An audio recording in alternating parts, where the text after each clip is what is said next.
Voilà, maintenant j'ai ici la couche des communes suisses et puis j'aimerais produire à partir de cette couche là des communes une nouvelle couche shape des distries. Donc tout d'abord je vais aller regarder à l'intérieur de cette couche les attributs, la table des attributs. Et puis là, je vois, tiens, moi j'ai un code pour le district, j'ai aussi un code pour le canton, mais du coup, si je fais un tri là, je vois que les communes qui font partie de du même district, ben, ils sont le même numéro. Ici, c'est le district 101, après 102, ainsi de suite.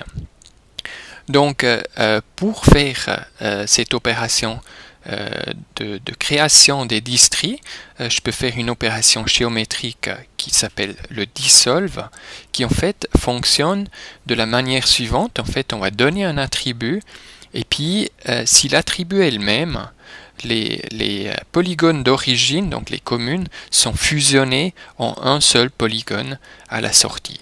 Donc ça s'appelle un dissolve.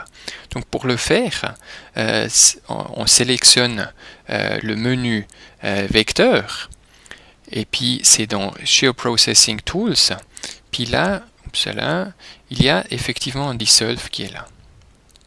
Je sélectionne la couche. Je peux aussi utiliser uniquement les entités sélectionnées. Si je coche ça, ça va uniquement faire le district 101 ici. Si je décoche, ça fait pour toute la Suisse. Moi, je vais le cocher tout simplement comme ça va aller beaucoup plus vite, sinon ça prend un certain moment. Et puis après, le Dissolve Field, ça c'est le champ qu'il faut sélectionner. Pour nous, c'est le district. Donc, il va se baser sur ce champ-là pour trouver toutes les valeurs identiques pour les mettre dans le même polygone. Il faut donner un fichier shape de sortie. Il va directement créer un fichier shape, donc je vais mettre ça district shape, save.